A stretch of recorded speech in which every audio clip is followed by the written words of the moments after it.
How about that cigar? How about that cigar? Well, ladies and gentlemen, fans, friends, we appreciate you guys staying a little bit later tonight for episode number 69 of How About That Cigar Live. 69. 69. We're getting a little bit of a late start. We had some tech issues, but we're all squared away. Everything is good to go now. So thank you, as always, for joining us on How About That Cigar Live, our favorite night of the week, Tuesday night. And we are brought to you from the Drew Estate Cigar Studios. And we want to tell you about this beauty, Leather Rose, the latest addition to the Deadwood lineup. And it is shipped to all retailers nationwide. Uniting with her sisters, Sweet Jane, Fat Bottom Betty, and Crazy Alice, the spicy Leather Rose is the boldest lady of the bunch. Yeah, she is. This 5x54 torpedo features a rich Maduro wrapper and proves to be the spiciest of the Deadwood family. Oh, she's spicy. Lighting up the Leather Rose will fill the room with her exotic aroma. Plus, the effortless draw will leave you longing for more. You'll want more. The Deadwood Leather Rose is a 5x54 torpedo packaged in 24-count boxes and will be shipping in July. For more info, please visit drewestate.com. So, ladies and gentlemen, again, thanks so much for joining us. Please take just a second. Share us out to your favorite Facebook cigar groups. Let everybody know we're live. Join us online on Facebook and YouTube. If you have questions, if you have comments, leave those along the way. As always, we're excited again. We get to talk about baseball. Baseball is back. Baseball is happening. And our Minnesota Twins are killing it. Dude. 9-2 after today's game. 9-2. Everything. Did you see that crazy game where they had like 105 relief pitchers? Yeah, they used the whole. I think they called in somebody from the snack shop. Yeah, I agree. But it worked. It did. It's been a great run so far. It's early, but if you think about it, we're 11 games in, and in the normal season, you think 11 games, that's nothing. Well, it's 60 game season. 60 game season. Yeah. So, they're killing it. And yesterday was a huge comeback win. I was telling Garrett before we started. So I checked the score on my phone. And it said Pirates 4, Twins nothing at the end of the fifth inning. And I just wrote it off. I thought, well, they just, they weren't on their game today. And many hours later, late last night, I was looking, and sure enough, they pulled it out. They had a 4-run sixth inning. Yep. And then the first walk-off of the season. Cruz. Nelly Cruz has been just blowing up lately. And the sound of that bat is just, and the announcer hit it on the head too. He said, that's the sound of a walk-off. That's right. And it totally was. And it was it's eerie though, because it's still, even though they're pumping in fake crowd noise, it's so eerie to see the games, when these massive plays happen, because normally a walk-off in Target Field is going to be extremely loud. Just the crowd goes crazy. They bring out the water jugs and dunk the water all over the guy when he gets to home plate. Yep. But they were doing like social distancing, 3 feet away, air fives, and it's just kind of weird to watch. But nonetheless, keep paying attention to baseball. There's some things going on. Most likely we're going to see 1 or 2 delays in the season. So whether that means they're going to cut things down, or that means we're going to have a later postseason, whatever postseason's going to look like. And we've got, a dozen or so NFL players that are opting out. Yeah. And I know even a couple MLB players. There are a few opting out too. So we have yet to see what the effect is of this whole COVID situation on professional sports. So there was normally we don't talk about cigar news on the show, but there was a big announcement today that I think we really just have to kind of address and get out there. And a lot of you guys who watch the show and listen to the show on the podcast, you may have already seen this. We published it on howaboutthatcigar.com. All the big cigar media outlets covered it. Nat Sherman International is closing their doors.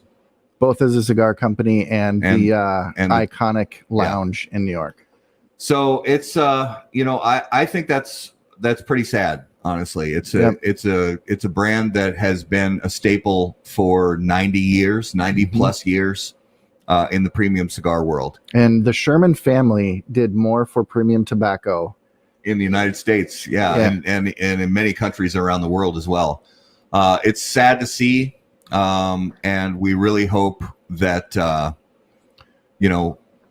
that people who grew to love that brand are stocked up. I'm sure there's still going to be some stores that have stock on the shelves, but also shout out and much love to Michael Herklotz, who was our guest on the show on episode 59.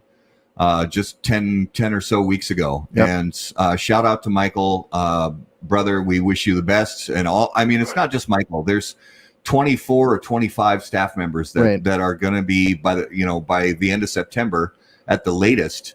They're going to be looking for their next gig. So we wish all of them the best. Yep.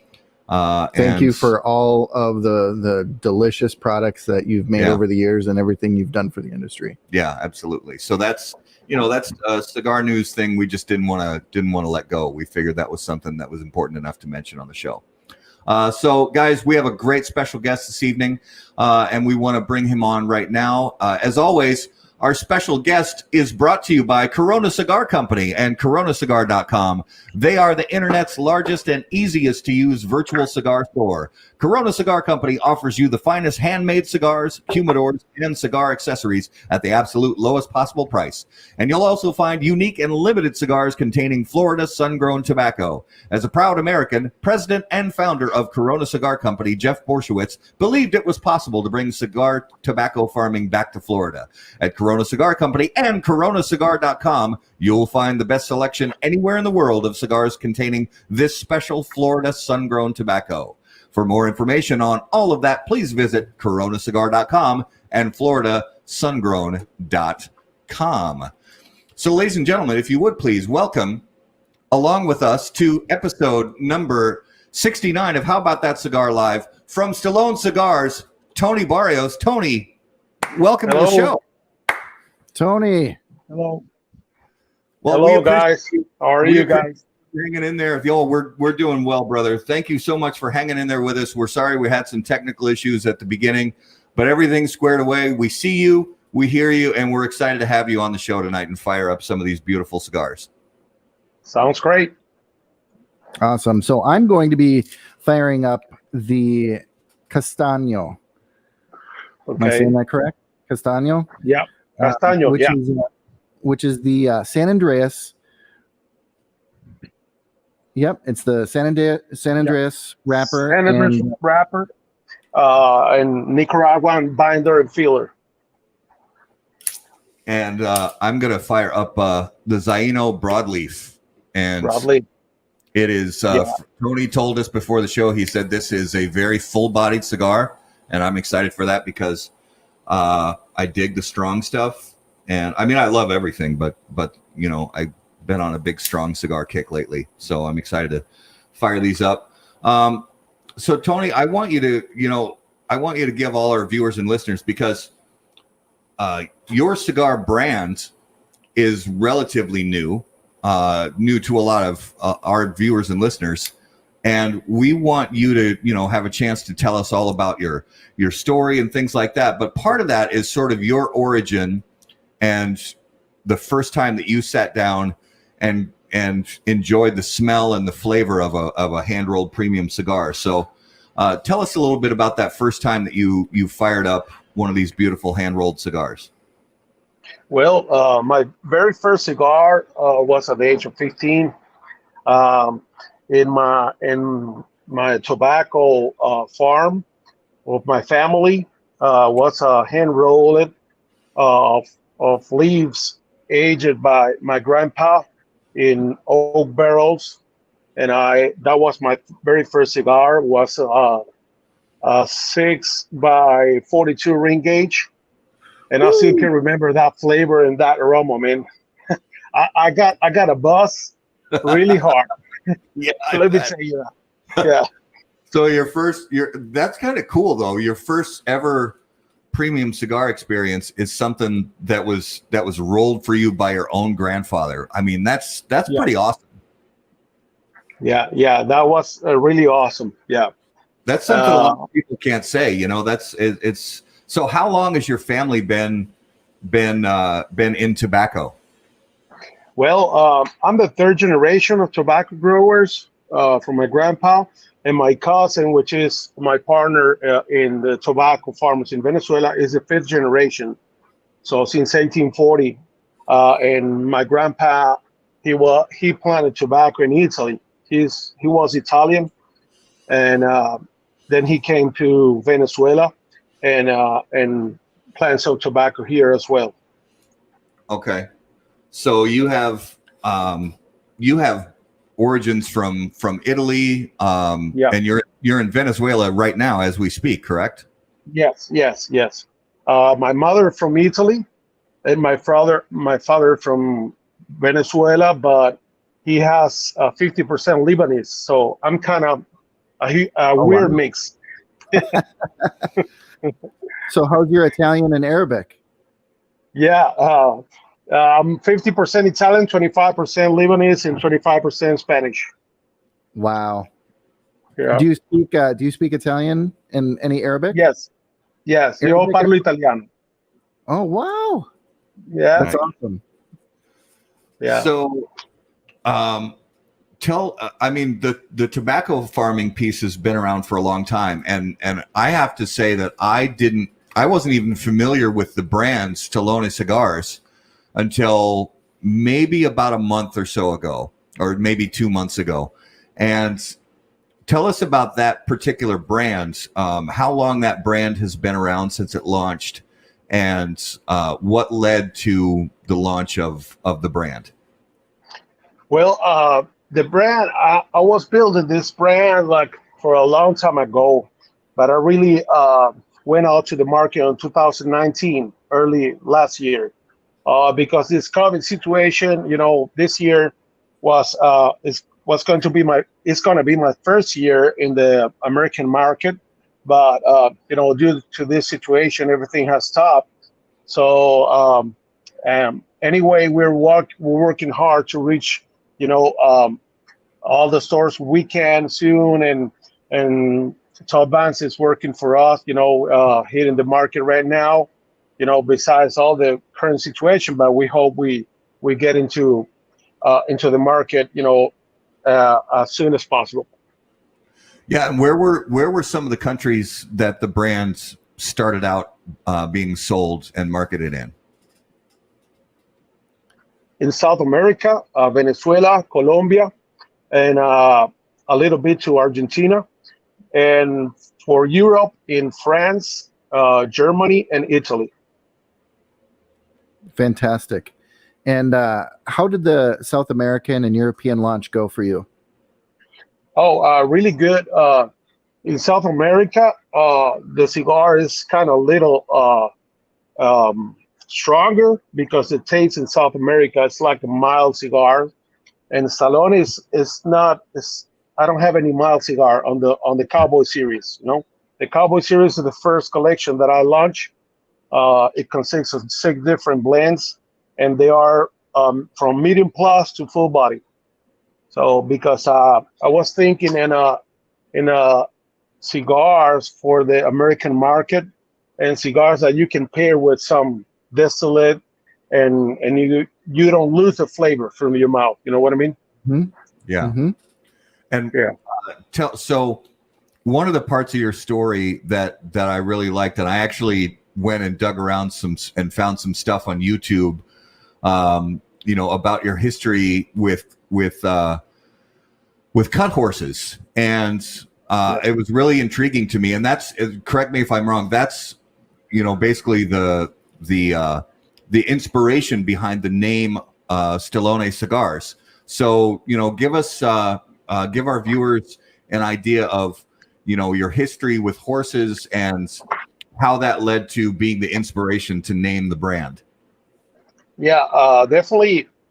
This brand is named after the passion of my life after the tobacco, is the horses, the cutting horses specifically.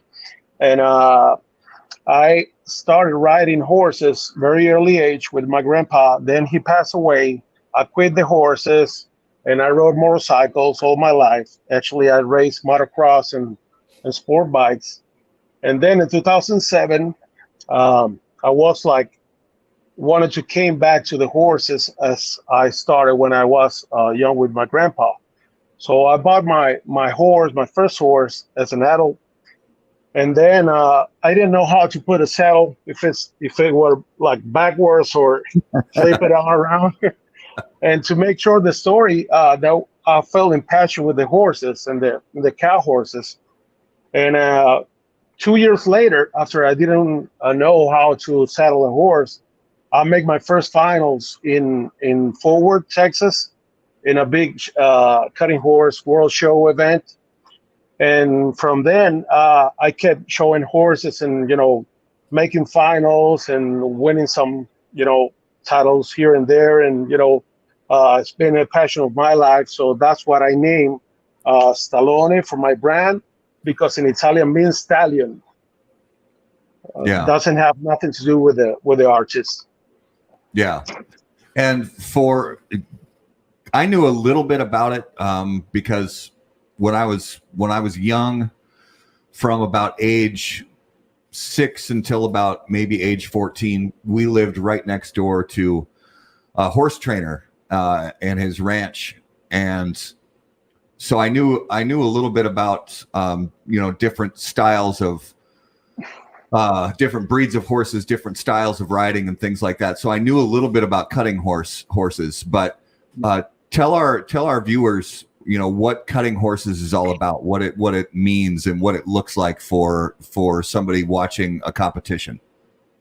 Well, the cutting horses is a really addictive, expensive hobby. Just like cigars. Yeah, I think it's more expensive than cigars, but it's a really cool. It consists of a cow horse. The cow horse have to separate the cows from a herd, and then keep the cow out of the herd without touching the reins. That's basically what everything consists. And you have to use your feet to command the horse to right and left. And there's a lot of rules that you have to fulfill in order to have a great score. Yeah, like I said, I watched a couple of the videos of you riding on YouTube, and it's pretty amazing. And I encourage anybody to go check that out on YouTube, because it's really amazing to see how those are some of the most agile and nimble animals I've ever seen in my life. I mean, they're so aggressive and yet they're smart. Yeah, it's so the smart. intelligence level, and yeah, that correct me if I'm wrong, but that it goes back to the days of ranching, using Yes. Horses to control herds and guide them in the right direction, right? Yeah. Actually, the first competition was like in early 19s, but the big one, the biggest competition inside the Will Rogers Coliseum was back in 1946, and there's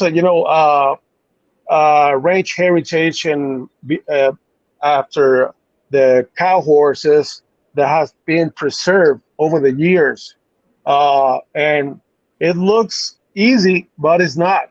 The horse doesn't move by itself. That's what people think, that the horse that does everything by itself, but it's not. The rider have to put some commands on, and that's what's so hard to accomplish, in a cutting horse. But it's exciting, it's addictive, it's one of the greatest feeling I ever had.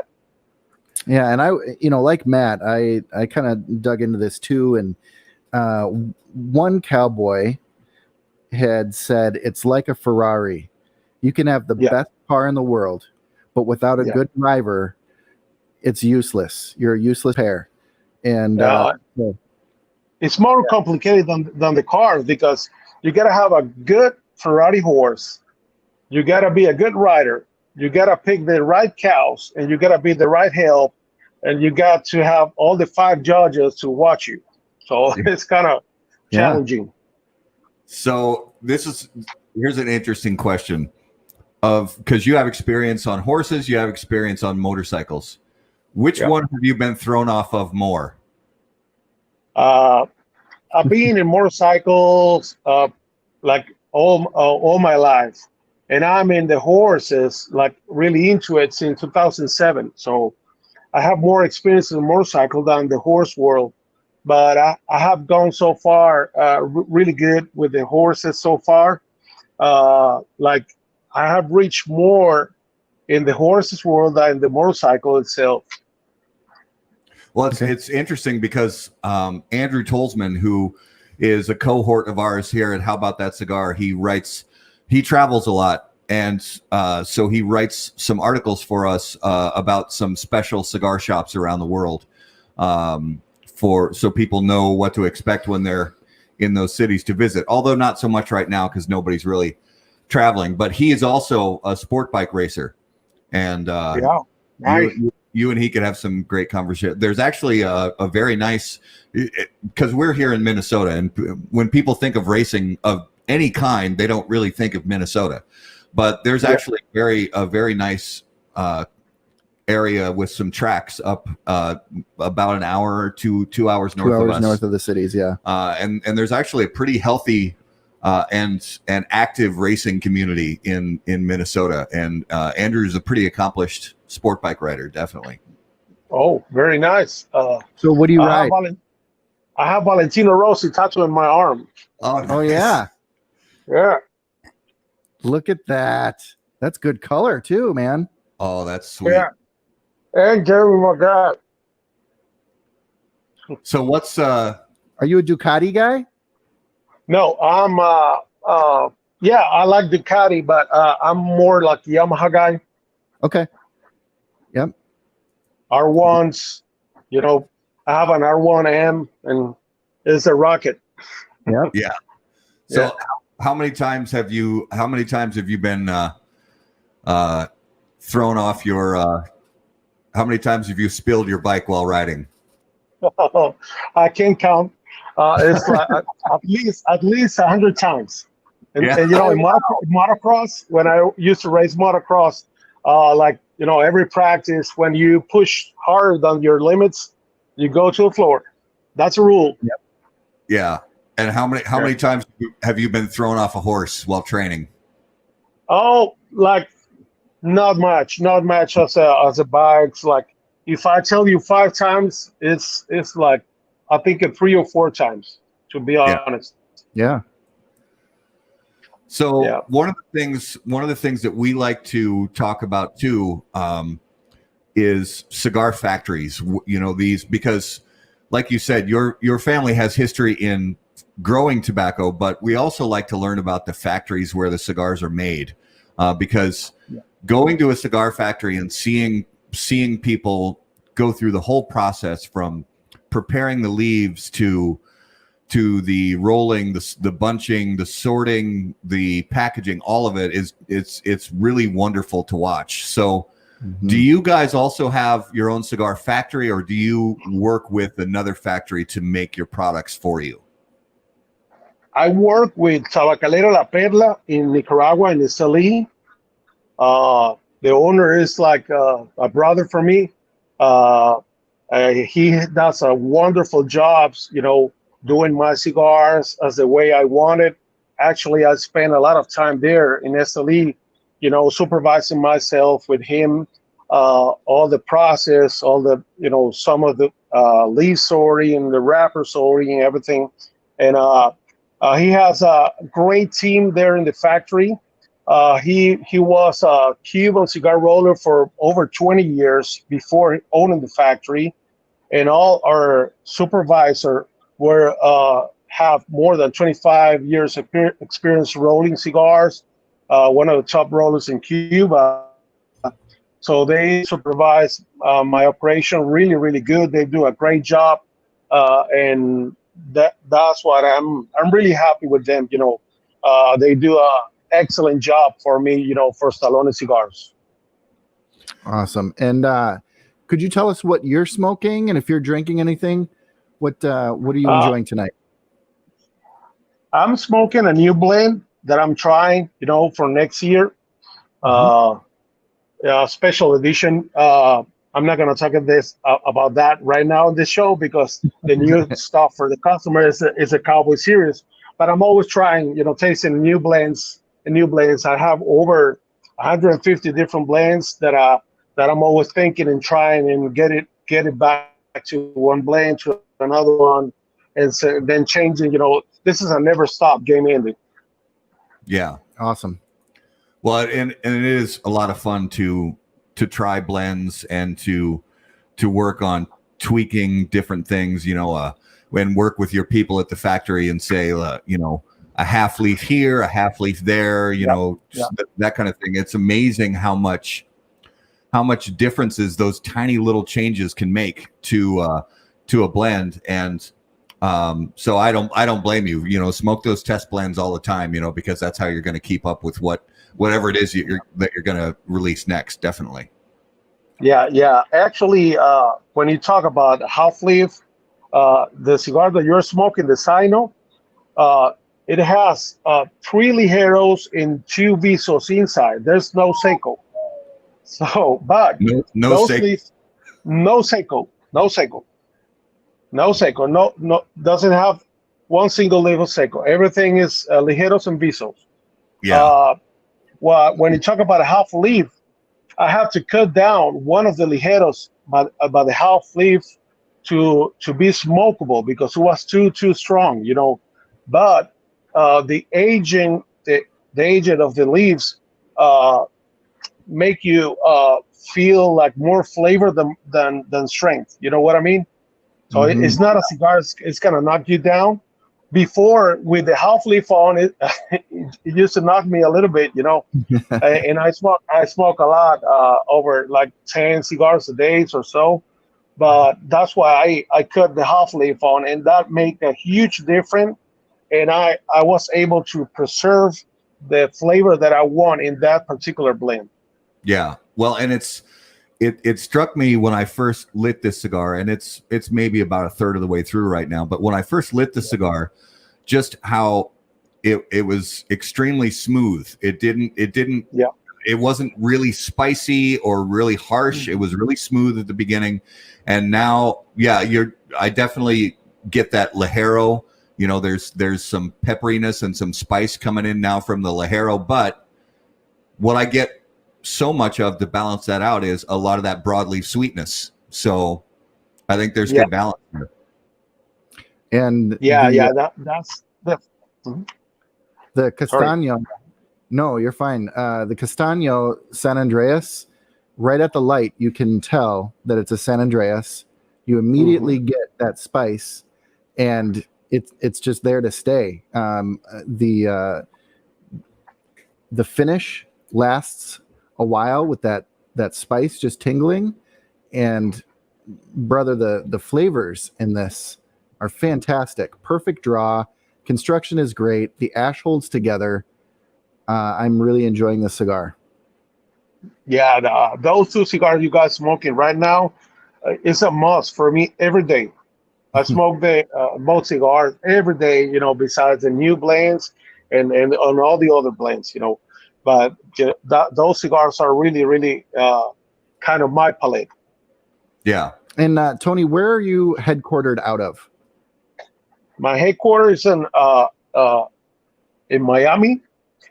I have the distribution center there in Miami, and the factory is in Nestle, Nicaragua. Perfect. And let's talk a little bit about, because you sent us some other blends, and I want to talk about each one of them here. So this guy here, the Habano. Yeah, the La San Habano. Tell us what we can expect from that particular blend. That's a medium plus cigar in strength, but it's full flavor. All my cigars going to be full flavor. Most of people misunderstood flavor with strength. You know what I mean? But if you run it through the nose, you're going to tell that it's not a full body. It's a medium plus. It's a very like a sweet citrus spice, very Cubanist flavor. It has a Habano 2000 Ecuador wrapper, Brazilian binder, and Nicaraguan filler. And then we have the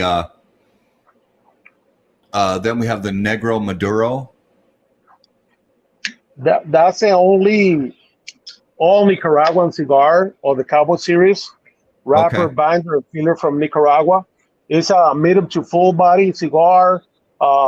A lot of spicy, like black pepper, like cocoa, chocolate, dark chocolate. It's a really, really good cigar. It's one of my favorite as well as the line. And that particular ligero, the wrapper is 8 priming from Habano Maduro 2000. So it's a very special cigar. Yeah, I was going to ask that. Thanks for it, because I always like knowing where the priming of the wrapper comes from. So yeah, definitely bold, but it's definitely got a flavor. Then this one, I almost fired this one up instead because I'm a big Corojo fan. But tell us about that one. That cigar is particularly delicious. That wrapper gave me a really hard job to find it because I was really picky about the Corojo wrapper. Corojo is one of my favorite tobacco leaves. All of my cigars have Corojo inside in the filler or maybe in the binder, but that one has Corojo in the filler, in the wrapper, and in the binder. It's not made 100% of Corojo. It has some blend with different seeds, but that is a Corojo from Brazil. They call Cubra. Then the binder from Ecuador, and the filler is from Nicaragua. That's a very delicious cigar. You're going to enjoy it. Yeah. And then the final one that we have here with us is the Palomino, Connecticut. Yeah, Palomino, Connecticut is a medium body cigar. It's Connecticut from Connecticut shade wrapper. And then binder and filler from Nicaragua as well. It's a medium body, a lot of sweetness, creamy. It's a great cigar for the morning. It's my first cigar every morning. I light up that cigar after espresso coffee. It's really good. And if you want to join it with some bourbon, you will get amazed of how it pairs with bourbon and coffee. It's like on the sweet creamy spot. Is that a Honduran Connecticut? No, it's American Connecticut. It is. Nice. Fantastic. Yeah. And one of the things that I also noticed, and this is something that I'm a big fan of, that all of them have the cedar sleeve. So what's your thought process behind packaging the cigars with the cedar sleeve? Well, what I like about the cedar sleeve is that gives you a particular wood and flavor when you start the cigar, and then it keeps changing the cigar. The cedar sleeve changes a lot the wrapper taste. I think in my way of that it enhanced some of the original flavors of every particular seed.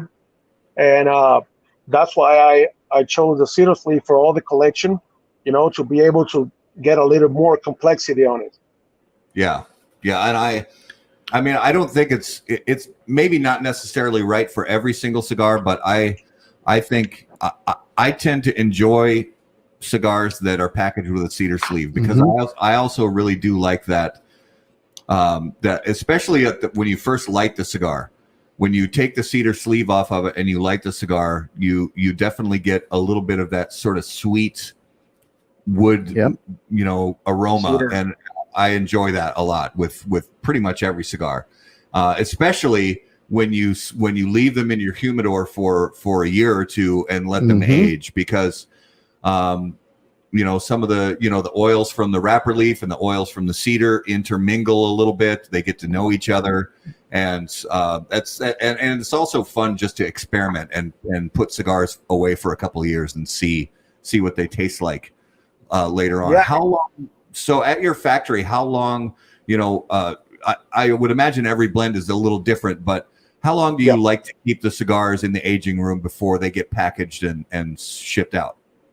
Well, I like a minimum 6 months on some of the blends and up to a year in other blends. For example, the thicker wrapper leaves, they take more time in the aging room, like the Sino, like the Castaño, like the Maduro. They need like for a year or close to a year before packing and shipping. And then, what does your packaging look like? You mean the box? Yeah. So for I have here one box. Oh, look at that! Nice. This is the Sino box. The Sino box is the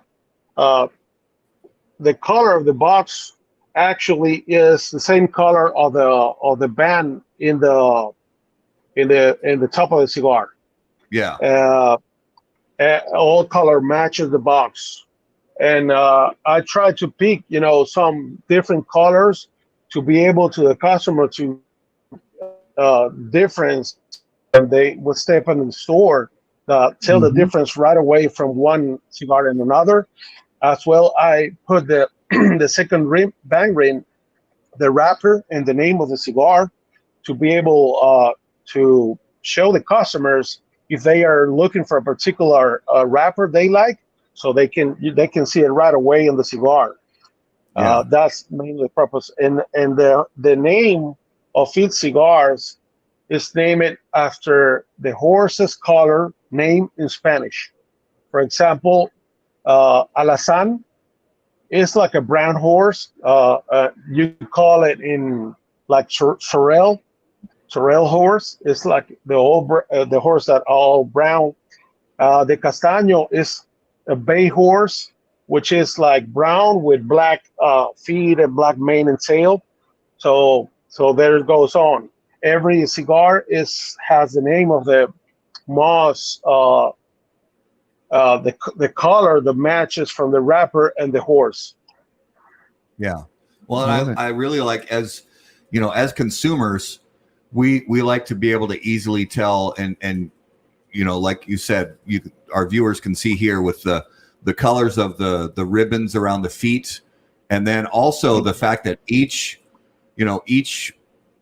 secondary band has the wrapper leaf right there. Habano, then you've got Maduro, then you've got Corojo, Connecticut. Everything's called out, and that I love it. I appreciate, and I think a lot of consumers appreciate it, because there is, I think, sometimes today in today's cigar market, it's easy to lose sight of what you're smoking, and especially for a new cigar consumer, is they want to be able to, when they're just learning about premium cigars and they want to know what to reach for.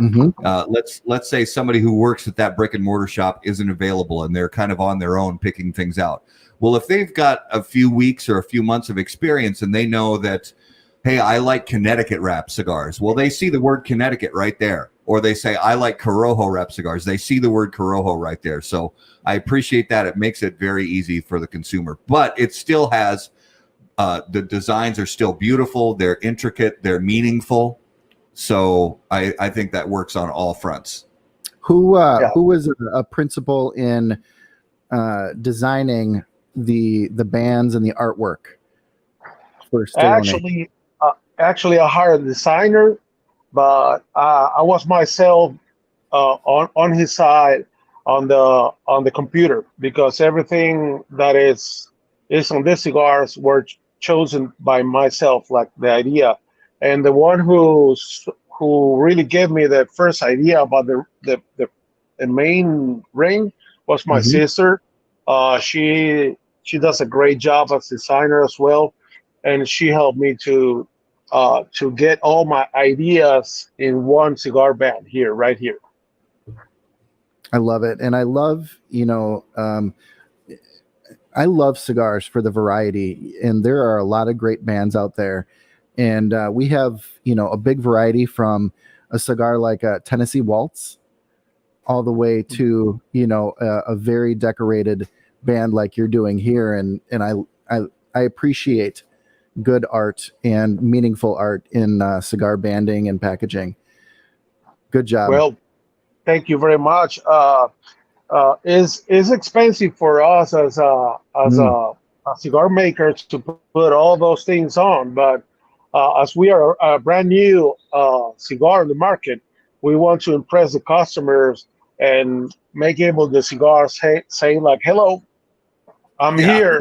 Try me," you know. Yeah. So that's why. Yeah. Yeah, marketing. So, who have been some people that, you know, before you launched the brand, and then as you were starting out, getting the designs put together, getting the blends put together, and then getting the cigars on the market, who are a couple names from the cigar industry that you consider to be mentors, people who gave you advice along the way and helped guide you? Well, that's a hard question because I have had too many people, you know, supporting me in the launch of the brand. Actually, some of my family in Venezuela, and talking about Esteli, AJ Fernandez, a great friend of mine, he supported me a lot. He helped me to find some rappers, you know, and actually Guille Pena, who is Tabacalera La Perla owner, which is my brother. He has supported me a lot, and we spent so many hours and days and years, you know, searching for that particular leaf that I want in every cigar. So, you know, talking, those two guys were really special with me. Yeah. And what has, you know, as far as the states go, you know, we're not talking about Europe or South America, but how many shops can we find your cigars at right now in the United States? Obviously, that number's growing, but how many right now? Yeah, right now we only have 14 stores so far because of the COVID situation, but we're planning to have at least 70 stores by the end of the year. You know, being conservative because we have a really good business plan, and but we don't know. You know, this year has been crazy and how we'll end up, but we're trying hard. We're doing our best. I got Todd Vance as a team. I'm very proud to have him as a VP of sales of Stallone.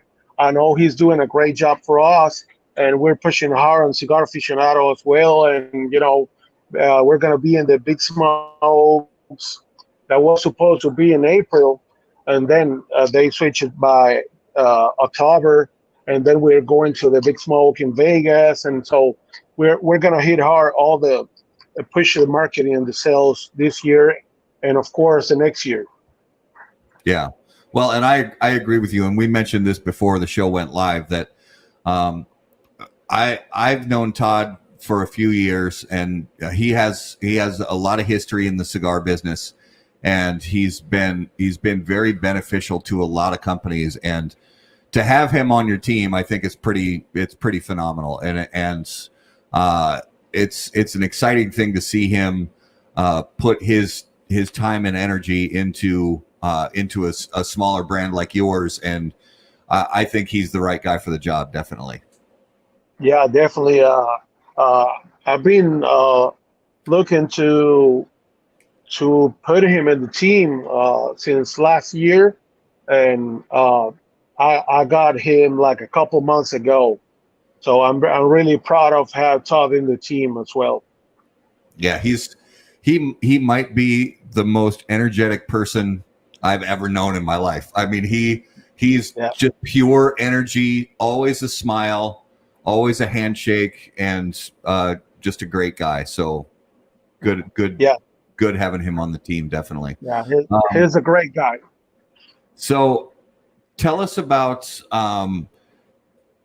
you know, obviously COVID-19, it's not just the premium cigar business, it's the whole world. You know, lots of different businesses have been affected and things like that. But, you know, you said you gave us an idea of what you want to expand for stores over the rest of 2020. But, you know, look 5 years down the road here for Stallone Cigars in the U.S. market specifically.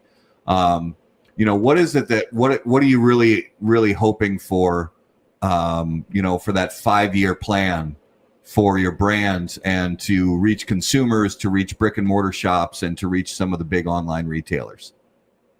Well, that's a tough question because as a cigar brand owner, I would like the best for my brand, and I don't know what can happen down the road, but I really would like to be in at least 400 stores and a big internet catalogs as well.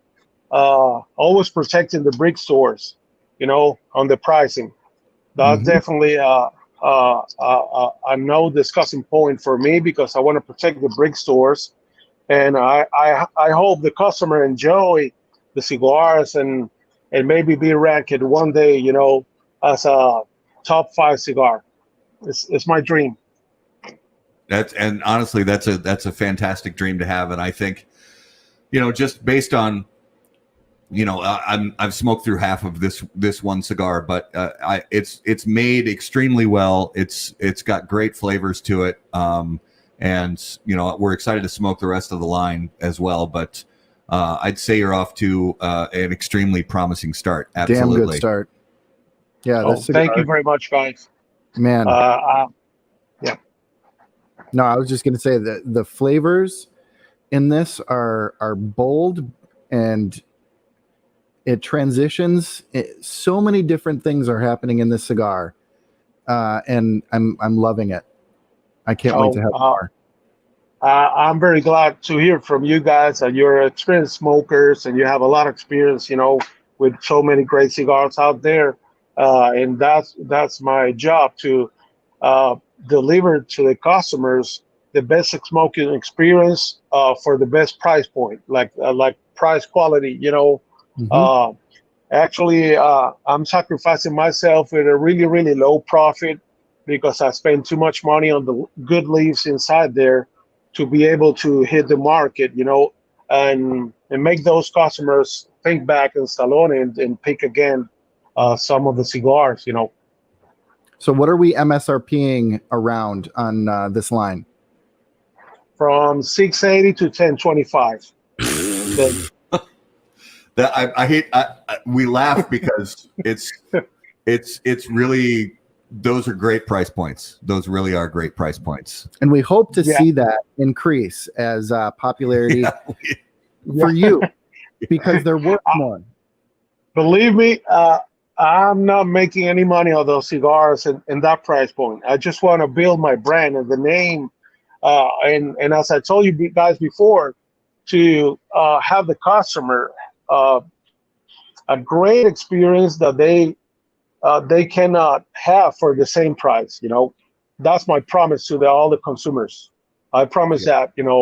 That's why I came out with 6 different blends to cover different palettes all over. And those 6 blends are one of my favorite blends in each wrapper. Where I can enjoy more the taste of those wrappers. As you guys know, as a master blender, we start from the wrapper to inside, Yep. So, but we want to highlight some particular notes, flavors, aromas of that particular brands. I pay attention a lot to the binder. The binder is a really key factor to enhance the wrappers and to be able to, over flavor a cigar, or I don't know how I say in English, like overdoing. Because I want to keep the wrapper to be the lead on the smoke experience. Mm-hmm. So what are your production numbers looking like right now? And are you sitting on more cigars than you wanted to due to the COVID situation? And where do you want to see production numbers grow to in the next year? Well, I have a lot of cigars in the aging room right now in SLE, because the COVID situation, they're getting aging longer. So, and I kept the production as well as, not 100% full because the COVID situation, has lowered down our operation. Mm-hmm. But I will have all the cigars ready and really aged to a perfect point, or a little bit more in the aging room when they hit the market. And uh, I have we have a big aging room there in Italy. There's some videos on YouTube where you can see the aging room. Cool. And I'm gonna come out and post a video maybe next week of the factory, of the explaining every blend and showing the aging room, and all the operations for the consumer that want to see, how Stallone cigars are made. Awesome. Yeah, we'll look for that for sure. Absolutely. So this is something that we like to ask everybody, and it's a tough question because it's actually an unfair question. So I apologize in advance for asking it, but out of all the blends that you've put that you've put the Stallone name on, if you had to just pick one to smoke for the rest of your life, could you narrow it down to just one? Oh, that's hard. Yeah. That's hard. You know why? Because I'm not a guy to stick with one blend all day long. Yeah. I like to switch wrappers, all day long. I smoke Connecticut, then I go to Habano, then I again switch to a broadleaf, then I go back to Maduro, But it's a hard question. I might say the Signo because I'm a full body guy, Yeah. But really, I enjoy all the strengths because what I most enjoy about cigars is the flavor. Yeah. I pay 120% attention to the flavor. If the flavor is not right, it's not a good cigar for me. Yeah. Well, and it's you're totally right when you say it's about variety, because this is I'm trying to think here. Counting in my head, 2, 3, 4. This is my 6th cigar of the day, and I normally smoke, somewhere between 5 and 7 lately, at least. And this cigar has no problem getting through to my palate, even though I've had 6 cigars today. There's no problem. And this is one other note that I have to add is the retrohale on this cigar is off the charts. It's not this cigar is not effing around. The retrohale on through the nose on this cigar, because like you already said, there's a good amount of Ligero in this cigar, and when you send the smoke from this cigar out of your nose, you feel it. But it's also balanced, like I said before, with that sweetness from the broadleaf wrapper. So this is right in my wheelhouse. For cigars that I enjoy, for that full-bodied, bordering on strong experience, definitely. And if you guys are listening to the retrohale, so Matt is a big retrohaler. I have a very sensitive sinus, and if I was to retrohale this cigar, I would die. Right here. I would die. I can tell you that much. There are certain cigars, lighter cigars, that I will retro. And so don't feel like in order to be a, cigar person, you need to be able to retrohale everything, because I certainly don't, and I can't. Yeah. And if you're one of our viewers or listeners who's newer to retrohaling, it's just taking a draw of the smoke into your mouth and then pushing up the bottom of your mouth and letting the smoke come out of your nose. You're not taking it into your lungs. You're not inhaling. You're just letting the smoke come out of through your sinus passages out of your nose. And depending on the blends and the leaves that are in the blend, that can be, especially if you're a newer cigar smoker and you don't smoke a lot of premium cigars, it can be a painful experience. So you need to pace yourself. You need to take it easy and just experiment with retrohaling, because you do get so many nuanced little flavors and aromas through pushing that smoke out of your nose that you don't get through just a normal draw. And I only retrohale maybe every 4th puff, and even then I only retrohale maybe 30% of that puff. So just enough to get those aromas. And experiment with retrohaling on different cigars. Start with milder cigars to learn how to retrohale. Don't start with this cigar. I am a professional. Don't try this at home. So. That's true. So let's move into this week's Smokabulary word. And as always, Smokabulary is brought to you by AJ Fernandez. Born and raised in Cuba, AJ Fernandez now produces unparalleled premium cigars in Esteli, Nicaragua. The day-to-day operations at Tabacalera AJ Fernandez are managed under the watchful eye of Mr. Fernandez himself in order to ensure superior quality. The AJ Fernandez portfolio of premium cigars provides blend, strength, and flavor profiles to match the preferences of any premium cigar consumer. Whether it's New World, Dias de Gloria, San Latano, Enclave, or Bellas Artes, you are sure to be satisfied with a premium cigar from AJ Fernandez. So, guys, this week's Smokabulary word. This was a fun one because, it's tough running out of words that are sort of specific to the cigar industry. And this is one of those words that isn't really specific to the cigar industry anymore, but it's a term from the history of the cigar industry. And the word is lector. And lector just means reader or someone who reads. And so back in the day, and we're talking, way back in the day, in cigar factories, to pass the time, they used to have someone who would read through who would talk through a megaphone, or sometimes if they had enough money to put in a crude microphone and a few speakers, they would have someone actually read books to the cigar rollers while they worked. Interesting. To pass the time, because before the days of the internet and people listening to their iPhones while they're rolling cigars. They had someone who would sit and read books to the rollers while they rolled to pass the time and for something interesting to listen to. And legend has it, and I don't know if it's ever even possible to confirm if this is true or not, but legend has it that the name Monte Cristo from the famous Monte Cristo brand of cigars originated back in Cuba, that the reason it's called Monte Cristo is because the lector on one particular day was reading the book called The Count of Monte Cristo. Interesting.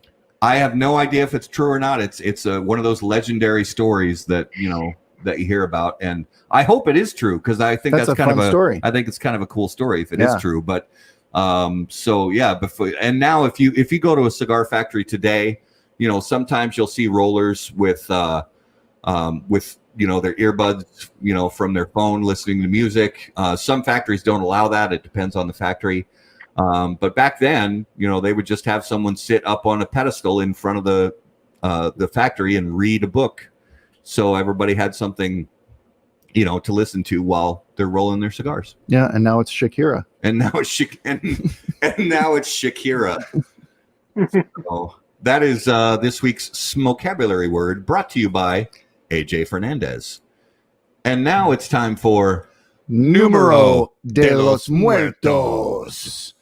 All right, guys. Numero de los Muertos is brought to you by Oveja Negra Brands. They bring you premium smoking experiences forged from tobacco, time, and talent. Comprised of Black Label Trading Company, Blackwork Studio, Dissonant, and Emilio, Oveja Negra Brands provides smokers uncompromising blends renowned for their flavor and lasting impression. Oveja Negra, where art and tobacco collide. Join the flock. Visit ovejanegracigars.com to learn more. All right, guys. All right. So, Tony, we really didn't go into this too much before the show, but Numero de los Muertos, I give a number, and I will give clues along the way. And we're trying to figure out how 100 people die every year in the United States. In the U.S. So every year, 100 people die from this. And I have a lot of interesting facts around this. All right. So every year, In the United States, 100 people die from this. Yes. Okay. So, Tony, we get to guess. Our viewers get to guess. They'll leave guesses in the comments sometimes. We'll put them up on screen. But we have to guess what it is that 100 people in the States die from every year. And I'll start with a clue. It's really not a clue, but it is this sends about 80,000 people a year to the ER, but it takes the lives of 100. Okay, so that's a good clue. 80,000 people a year go to the hospital from this, but only 100 of them die. So come on, Chad, you've been slow the last few weeks. Yeah, Chad is a good guesser in this game. He's one of our viewers. And so, Tony, if anything comes to mind, go for it. It's not COVID. It's not COVID. It's not COVID. It's not COVID, no. All right. Is it adults or children or both? It's everybody. Everybody. Everybody. Is it related at all to vehicles? It is not. Okay. Are they workplace injuries / deaths? Usually not. Usually not. Okay.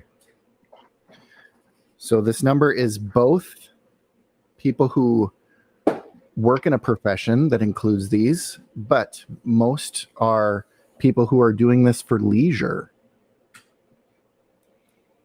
Leisure. All right, Chad's got a guess. Chad says mountain biking. It is not mountain biking. Not mountain biking. All right. Is it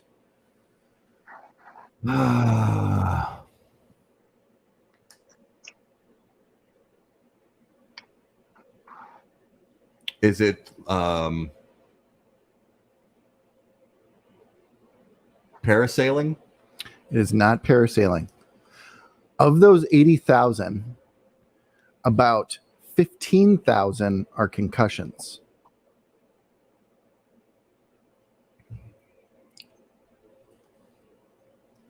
All right. I'm kind of stumped. Tony, you got anything? Nothing comes to my mind. I kind of searching, but it's tough. This is a tough one. This is not. Yeah. This is tougher than the last few weeks. Mm-hmm.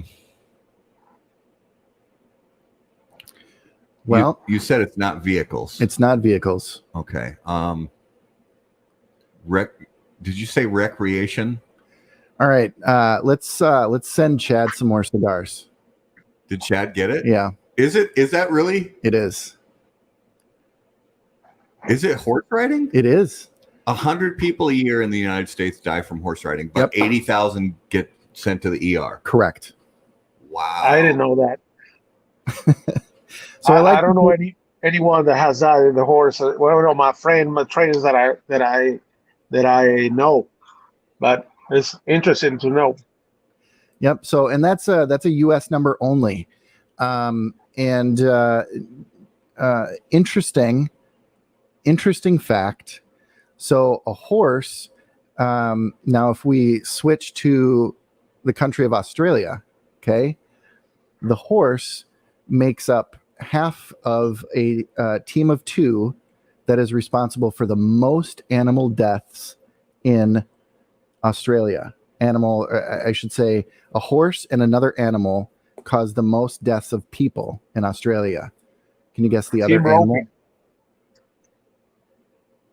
What was that you said, Tony? Team roping. Team roping. I'm not sure what that is. So you're saying there's one other animal in Australia that causes. Yep.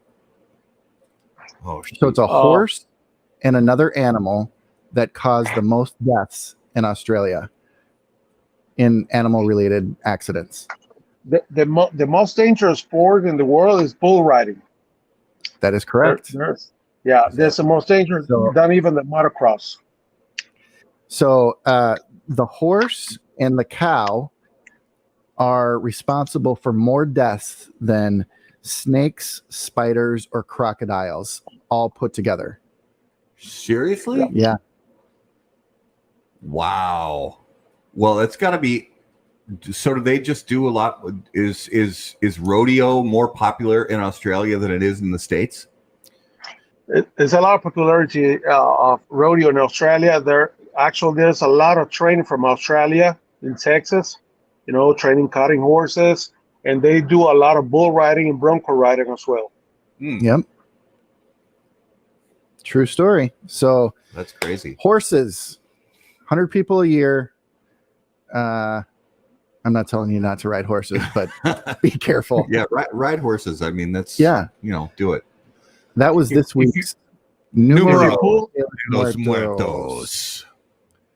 If you pull the number of the motorcycle, it's huge compared to the horse. Actually, my family was really, really glad that I fell in love with horses, and I stopped a little bit more of the motorcycle thing.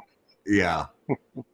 Yeah. Although I have to say it's amazing to me to watch, especially the sport bike races, to see guys get spilled off of their motorcycle and slide for what seems like a mile down a track, tumbling around, and then stand up, get on their bike, and keep going. Yeah, it's amazing. Actually, last week, Mark Marquez in the MotoGP, he gets paid off the bike and he broke 2 bones, and they have like airbag in the suit. They didn't have the early days, and even though he broke 2 bones. Unbelievable. Yeah. Unbelievable. So, all right, Tony, these are some fun non-cigar related questions. If you could choose to hear the thoughts of one living person for 10 minutes, who would it be and why? You could hear what they're thinking for 10 minutes. Is a living person? Yeah. Oh, it's hard. I think Donald Trump. Yeah, that's the number one answer. It really is. Yeah. Everybody wants to know what the hell's going on in that guy's head. Yeah. All right. If you were about to get into a fight, what soundtrack music would come on? Kicks Are My Heart from Motley Crue. Oh! I love it. I'm a huge rock and roll fan. That's so funny. I was just watching earlier today the Motley Crue documentary, not the Dirt movie that was on Netflix, which was hilarious, by the way, but just the documentary on YouTube about Motley Crue, and thinking back because I saw them live in '87. Oh my gosh! And it was one of the most outrageous rock and roll shows I've ever seen in my whole life. It was absolutely incredible. Well, I love what Dennis Leary said about Motley Crue. What was that? He said you could put Motley Crue in a room with enough drugs to kill, a million people, and they would come out a week later with a double album. Yeah. Like nothing has happened. Right. Yeah. That's so true. And actually, that's probably how a few of their albums got made. I'm sure it is. All right. And talking about the horse thing, actually, Vince Neil, girlfriend, he loves to ride barrel horses. Oh, really? She loves to ride barrel horses, and I've seen him in some pictures with her and the rodeos. Wow, that's cool. Comes full circle. So, Tony, choose one of the following. You could hit a home run as a starting pitcher. You could score a touchdown as a defensive lineman. You could score a goal in a hockey game as the goalie, or you could score a coast-to-coast goal in a soccer game as the goalie. The last one, number 5. Yeah. Yeah. That's. Are you a big football fan? Yeah, I like soccer a lot, and I'm not a big fan of football, but I like better soccer and I'm really into MotoGP and all the kind of stuff, and of course the horses thing. You know, I spend more time watching those sports. Yeah, unfortunately, a lot of sports have been shut down, along with everything else for the last 6 months. But gradually, we're starting to see some things come back. So for World Cup, who's your team? The World Cup, well, obviously, I always go for Italy because I'm half Italian, but there's a lot of good teams out there. Absolutely. So, Tony, what's the number one piece of advice that you would give to somebody who's brand new to hand-rolled premium cigars, just getting started? Well, the first advice is do not pick up a strong cigar, pick up a mild cigar. Do not try to retrohale, just puff, and stop puffing the cigar if you feel a little buzz or a little, you're not feeling right, leave that cigar away and then pick it up, another one later or maybe tomorrow, you know what I mean?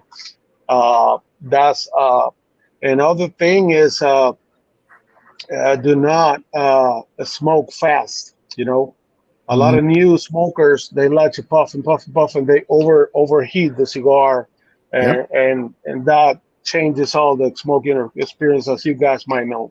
Yep. Yeah, definitely. So we're going to talk about our notable smokable for the week. And Tony, each week, Garrett and I name a cigar that we smoked recently that was interesting to us. It could be something that's been on the market for years. It could be something brand new. And please, join us, Tony, on this. Obviously, you smoke mostly Stallone cigars, but if there's anything, obviously, outside of your own brand that you smoked recently that you thought was interesting or good, is there been anything recently from another brand that you fired up that you thought, hey, this is a really good cigar? I'm a Padron fan. I like the 64, and the most that I like from them is the 26 series, the 1926. Yeah, I'm a huge fan of the 26, especially the Maduro 26. Oh, yeah, that cigar is really good. Yeah, so good. I'm gonna go with the Christoph JT. Oh yeah, the signature series. And I saw your post. So for those of you who watch and listen regularly, you remember that Jared Trudeau. I almost said Justin because of your post. So Jared Trudeau from Christoph was on the show recently, and he sent us some of his signature cigar.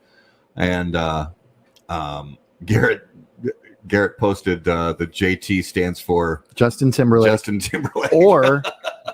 or Jonathan Taylor Thomas, and I couldn't remember which one it was. Yeah. Oh my gosh. Yeah. I love it. He liked it, reposted it.